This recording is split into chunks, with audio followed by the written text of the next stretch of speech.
Good Zero. afternoon, all. It's Monday, the 29th of May 2023, bank holiday for those of you in the UK and abroad. I have the pleasure of being joined by Varun from NayaOne. Welcome, Varun. Thanks for having me, Michael. It's a pleasure to have you on AI on Air. How have things been with you? Not bad, not bad. Been working with a lot of clients and then, with a lot of innovators in the industry, enabling collaboration. For those who don't know about me, I work with NayaOne. We are a digital sandbox provider for regulators and also digital transformation platform provider for financial institutions. So I work with a lot of banks, insurers, and on the other side with fintechs, technology providers, and so on. So yeah, going pretty good. Thanks for having me. No. Thank you for giving up your precious time, and hopefully it's of use to you. I mean, you've got quite a lot of things on and broad client base, and with the sandbox testing, you're a key gateway for the industry. Absolutely, yeah. So we work with FCA, who is the financial regulator here in the UK, and we provide the platform for their digital sandbox, basically, enabling collaboration between broadly industry participants and yeah, helping them innovate together, collaborate, and move forward in this industry. So it's pretty great, and it's one of these very futuristic initiatives, I think, from the regulatory point of view.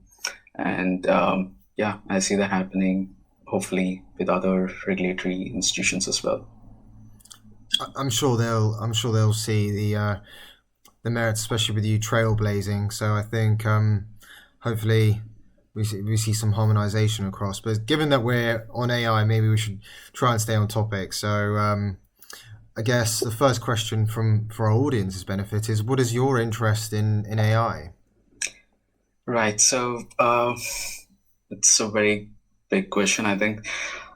I think it was back in university days when I was, exploring machine learning. That's when I started to look into like what are the different ways and approaches that both the enterprises and universities take to build together this broadly artificial intelligence. It was very early stage back then. A lot of research was going on, and I think it was basically most of it was based in the US at that time. And yeah, that's when I got started into machine learning, looking into mostly on the technical side, like different approaches to learning and so on. And then later, many ML systems got deployed into production, both in across the industries, I'd say, be it aircraft or healthcare, finance, and so on. So the impact was pretty broad, and that's what kind of got me interested in this space. The potential of this particular technology, impacting various aspects of our life, and later, yeah, I think the whole NLP aspect of it, like how different systems can actually cultivate, the understanding that we humans have through languages and so on. Yeah, that was another step.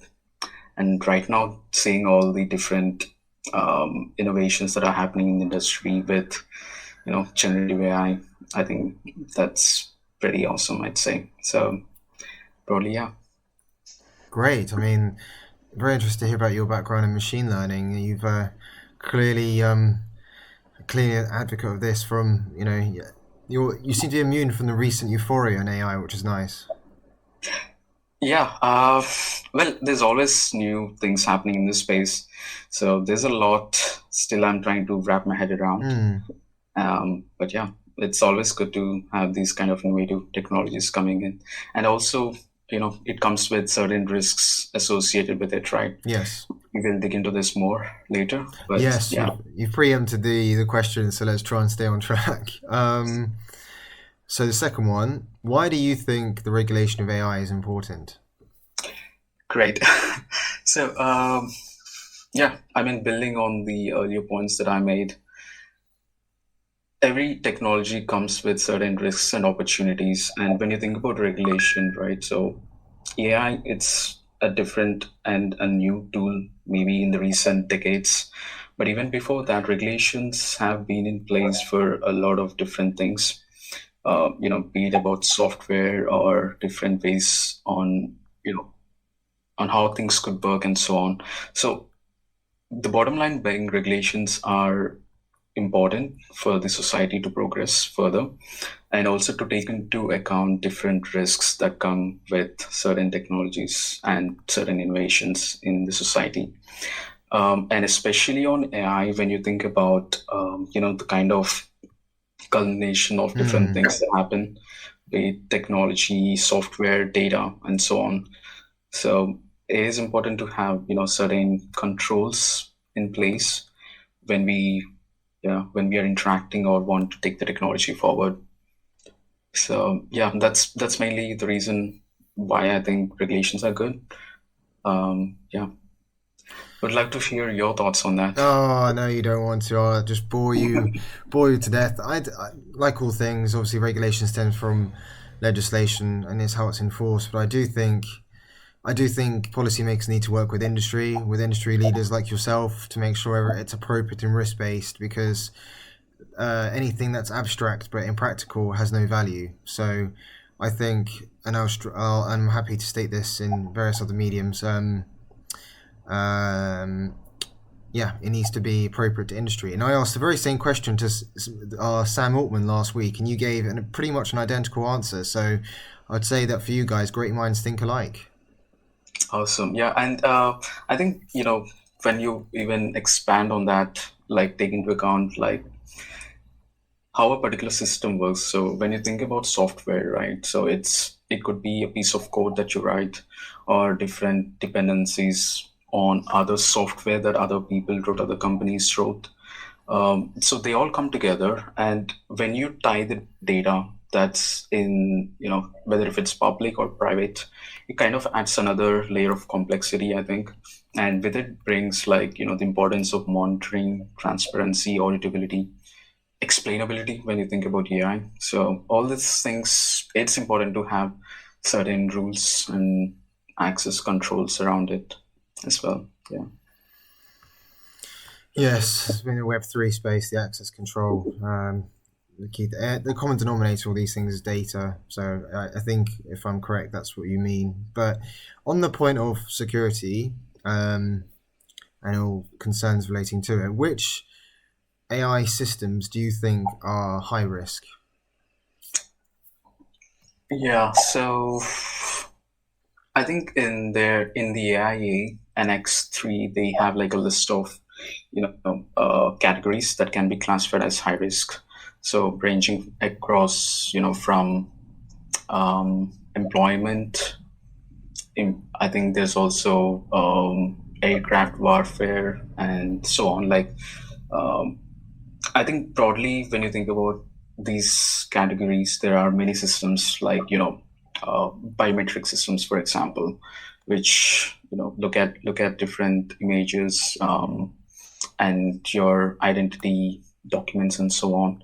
And some systems are built on top of that kind of data, and it's important to have. I think probably those are a bit more Hmm.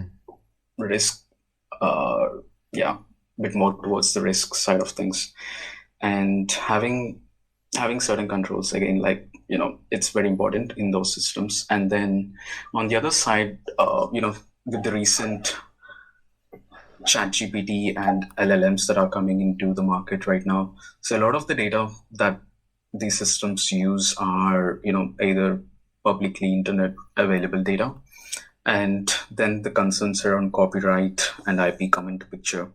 I think we probably might have seen certain cases where people from different industries like music or movies and film industry and so on. So they're kind of raising these concerns around how this data is being used. Hmm.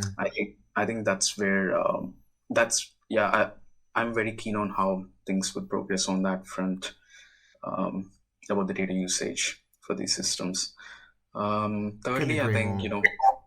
yeah, the last one would be the likes of very consumer facing apps like you got Uber, Lyft.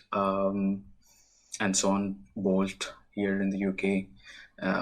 So again, they have different systems in place which use machine learning and AI, and probably, yeah, those would be also a bit more of interest for me in this category, high risk category. Yeah. So if I understand, the degree of interaction with the end user and the use of the AI system gives the higher risk category, which, yeah, I think biometric systems, when you're, for example, people access to social goods or services, or to be, let's say, airports, you have Yeah. electronic scanners. I think we need to be very careful about the retail aspect, but that also ties into financial services, which you obviously know. But what are the most important use cases for AI? And I know you've probably touched on them, but just for the purpose of clarity, it'd be interesting to know what you think are like the most important ones. I think with the recent generative AI, it has a lot of scope in terms of application. Sorry. And just pick any industry like marketing, design, or even within the finance space when you're making transactions, fraud detection, and so on. So there are different teams who are working, with these different LLMs. Well, OpenAI for one is working with a set of like fraud-based technologies and different partners as well. So that's really interesting because the impact that it has is it cannot be like confined to a particular space. And yeah, so I'm very keen and interested to see how OpenAI and similar companies evolve in this space and the applications of these different systems. Um, Apart from that, I think there's the whole uh, private computing, confidential computing based systems coming into picture as well.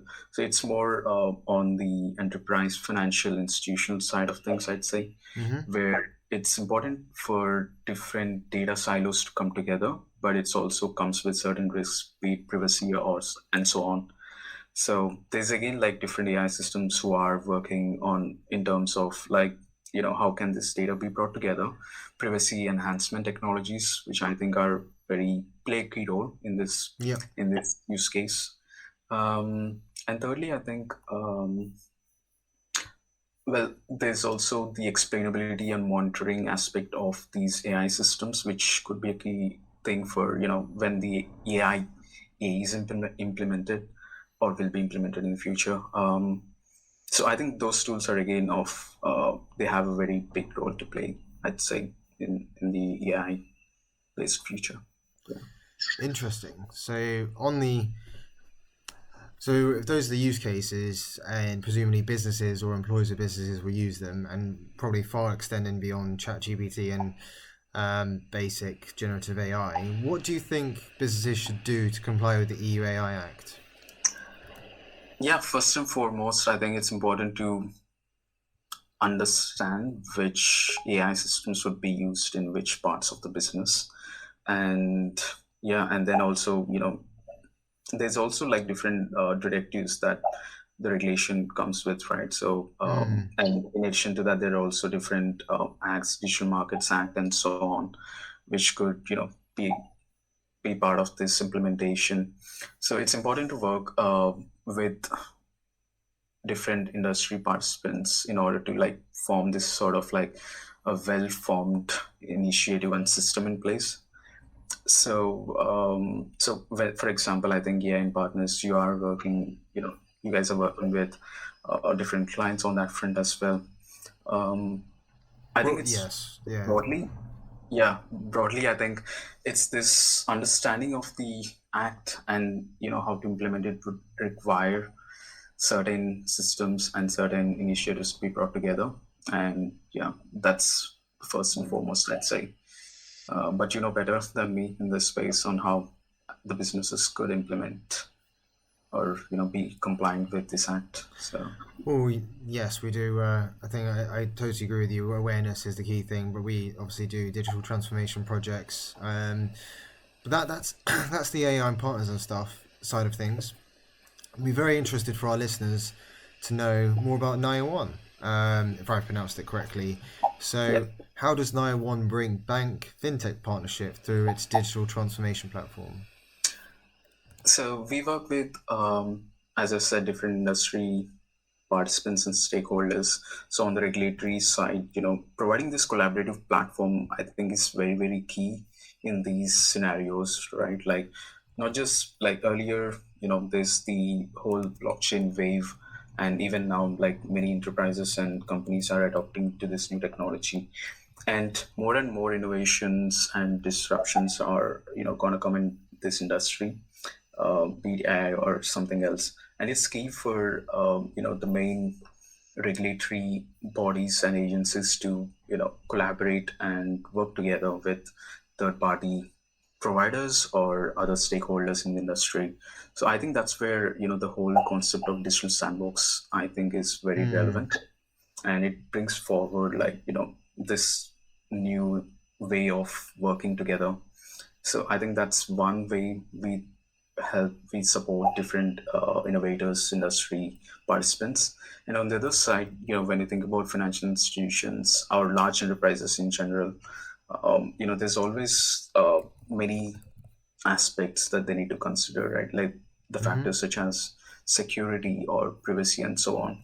So providing a platform where they can actually, test out these strategies, I think is key. It's very important for them, in collaboration and partnership with third-party technologies, right? So, for example, if you take monitoring or explainability, it comes to a point probably there will be some companies who may have some licenses in this space, if at all such a licensing thing becomes part of our future.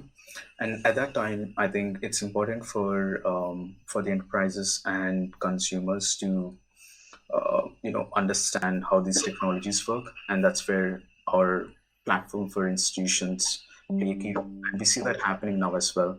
So with AI bias and fairness, there's a lot of benchmarking that goes on, both internally and with in collaboration with other third parties. So providing a having this space where they can actually benchmark different models and the tools as well is kind of key, I think. So that's where again we see our platform being used. And on the innovator side as well, like having access to different other tools which could be useful for them to build out different propositions, I think that's also as part of our offering, we do have that too. So it's broadly to the industry, I'd say. But yeah. Excellent. Well, it seems the platform of choice for when it comes to sandboxes and understanding how you can test your products in an environment that is trusted by the regulator, which no mean feat. And what are the common use cases that banks and other financial services institutions are exploring at the moment? Yeah, so broadly speaking, apart from AI, since we talked a lot about AI now, there's other use cases with retail facing, products, for example, with ESG, like how do we, bring more sustainability, either as part of our, transactions that the retail customers make, or, the kind of products that they use as well. So ESG is playing, it's one of the key use cases that we see with institutions on the platform. And then with other clients as well, we see a number of use cases in the very much on the institutional side, like for example with trade finance. So we see some use cases there as well, related to how the whole traceability can be part of their product and services. Thirdly, again, like with new technologies, be it confidential computing or the whole blockchain related use case, be it tokenization and so on. So that's another set of use cases that we see happening on the platform with our clients. Yeah. Excellent. I suppose last but not least, what are the applications we're seeing for AI in the fintech industry? That's a good question. I think the most common ones are with, you know, credit scoring, I think. So that's Mm, the common application. Um, and then we also have, with identity verification as well. Like the whole digital identity as use case is very much, on the rise in the with the government agencies and departments in the UK. So that's also another use case where AI and machine learning are being used. Apart from that, well, again, there's a whole lot of use cases around transaction monitoring, fraud detection. So that is, yeah, yes. that's one big beast, I'd say. But again, we see a lot of technologies on that front as well, which is very inspiring. Especially, with the rise of AI. So the other risk I think worth mentioning here is, with the Mm, rise of AI, it also brings different types of scams and frauds as well into the picture, and that's where the AI can again be very helpful on that front.